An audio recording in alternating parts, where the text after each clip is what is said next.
Então o Trump marca uma reunião com Lula, reservada, e depois marca uma reunião com o Flávio Bolsonaro, reservada.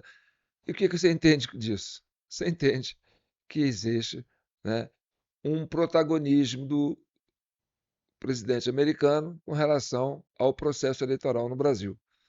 Ele discute com o presidente e discute com o candidato, que é o concorrente do presidente.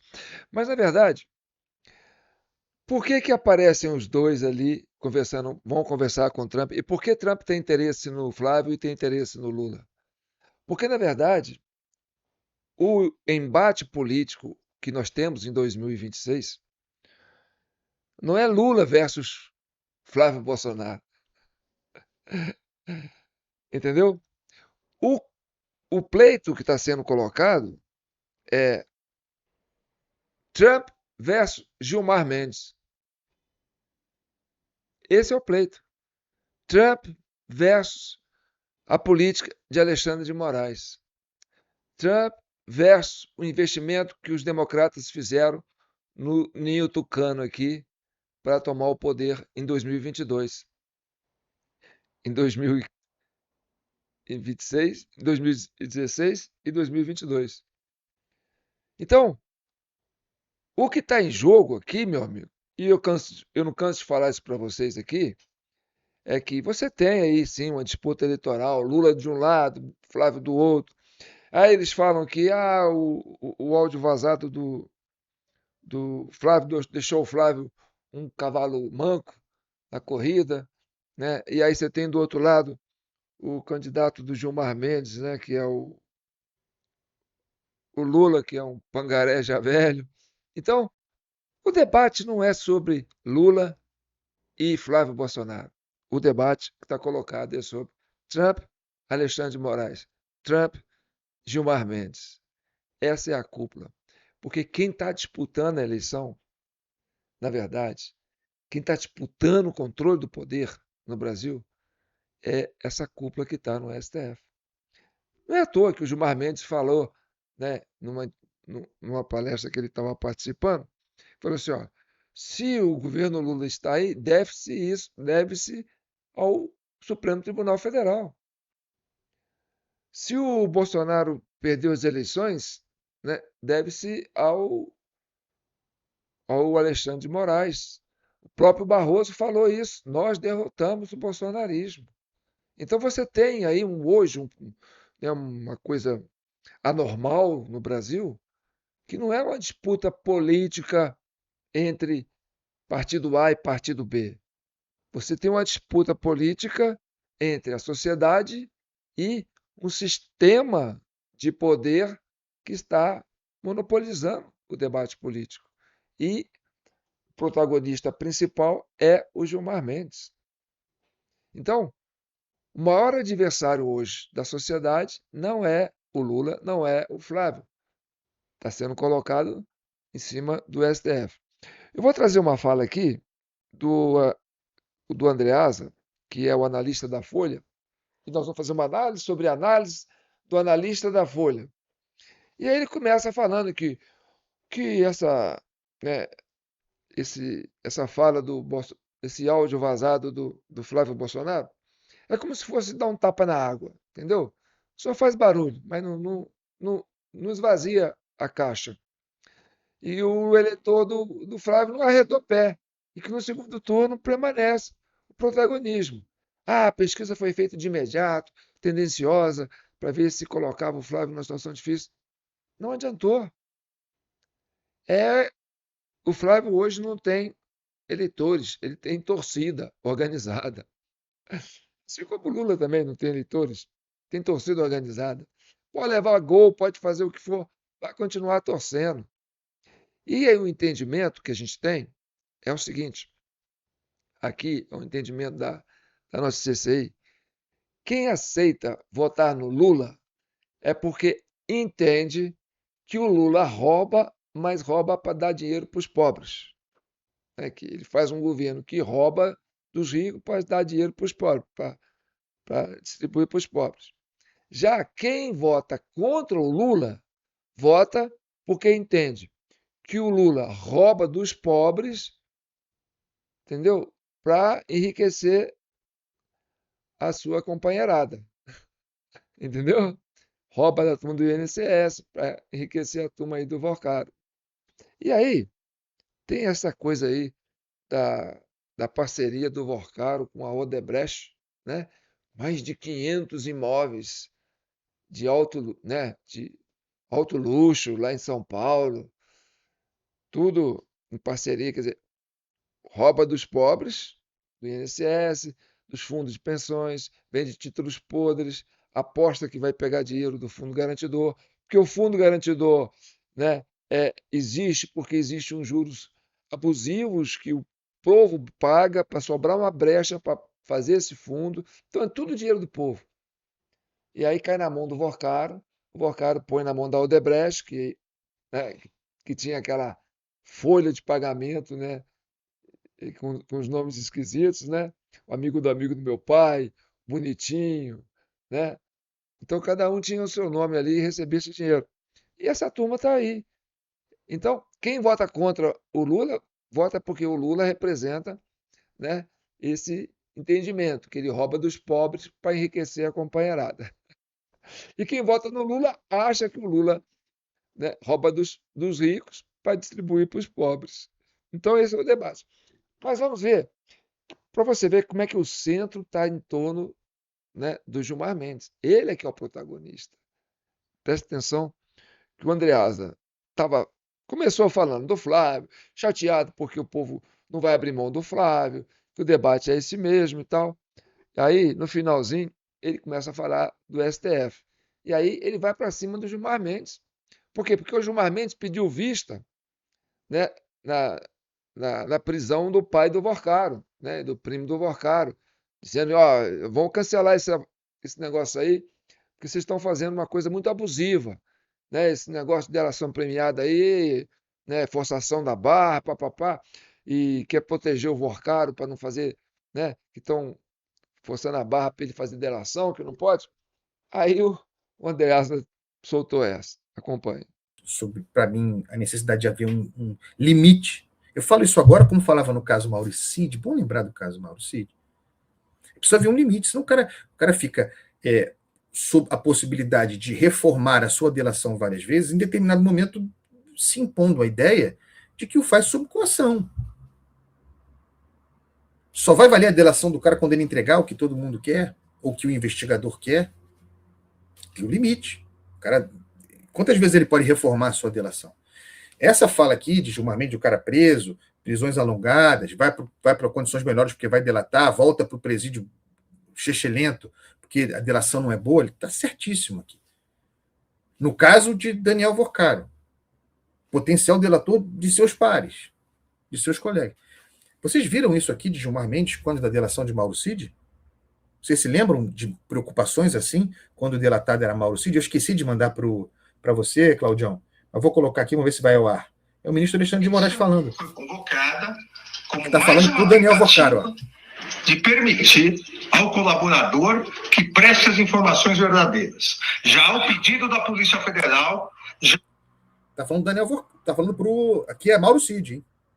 Delação de Mauro Cid. Mais uma audiência e o Alexandre de Moraes em frente a Mauro, no vídeo, dizendo para ele, para que preste as informações verdadeiras. E você não viu nenhuma manifestação de Gilmar Mendes nessa ocasião. Se é para falar de coação, aqui nós temos um caso. Eu vou voltar desde o começo. Espera aí.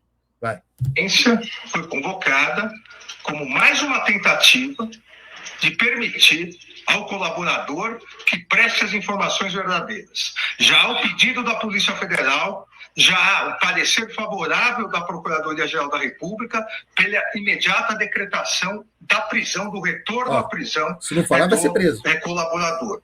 Então, aqui é importante, e exatamente por isso, a fim de possibilitar uma reflexão maior do colaborador com seus advogados, para que esclareça omissões, contradições na sua colaboração, sob pena não só da decretação de prisão, como também da cessação da consequente rescisão da colaboração, e eventual rescisão englobará, inclusive, a continuidade das investigações e responsabilização do pai do investigado, família, de sua esposa e de sua filha maior.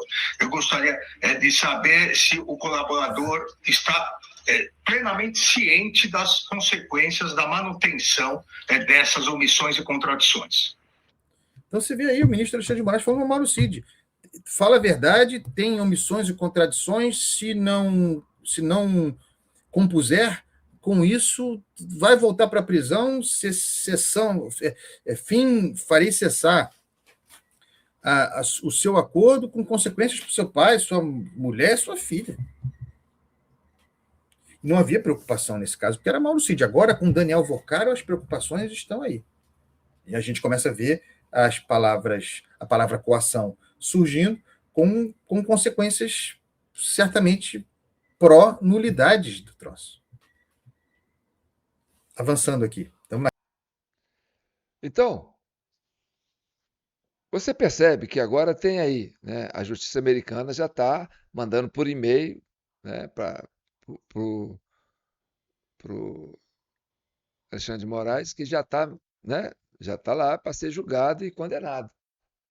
E você tem aí a movimentação do Gilmar Mendes fazendo, né, peregrinação nos meios de comunicação, tudo para ver se ele está se movimentando, como ele diz, né? Fuga para frente. Ele adere à fuga para frente. Eu fujo para frente, eu não fujo para trás. Então ele foge atacando, ele está tentando, entendeu? Sustentar. Olha, eu estou aqui, vamos salvar esse negócio.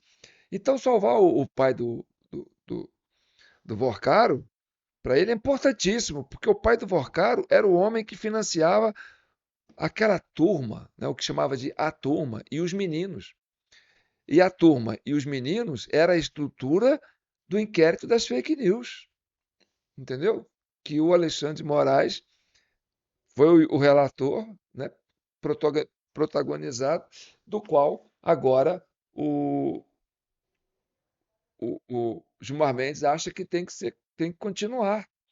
Vamos ver a fala do Alexandre de Moraes confirmando aquela aberração, né, de ameaçar prender pai, esposa e filho e filha, né, do Cid, se ele não aceitasse a narrativa, porque aquilo era narrativa, porque não tinha prova.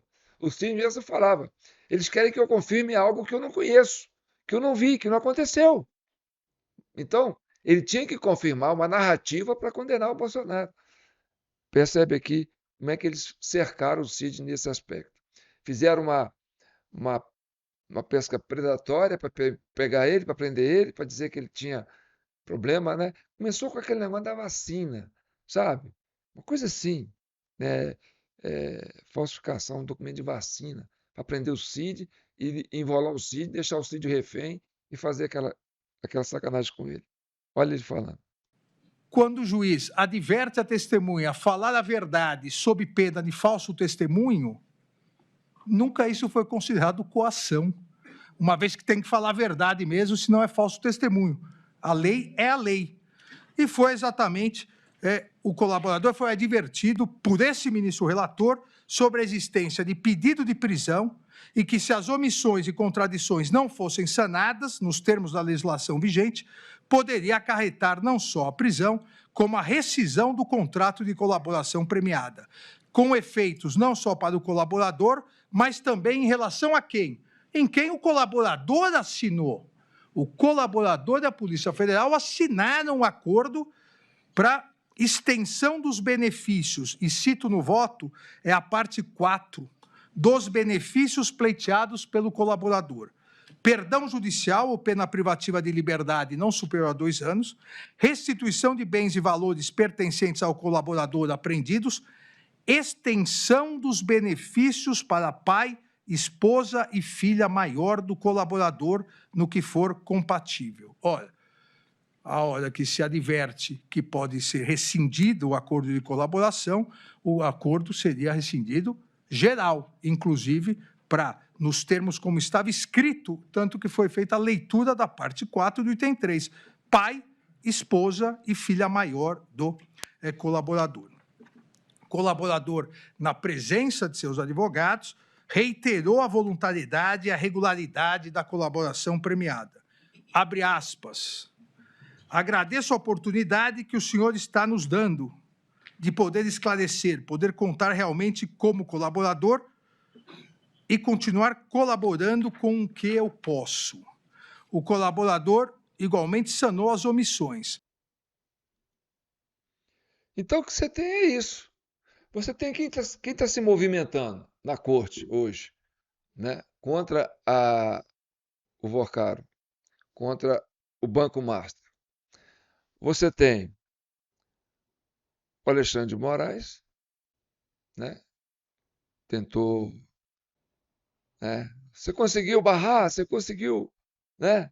Quando ele, na troca de telefone que ele teve com o Moraes, e aí, você conseguiu bloquear? Então tá.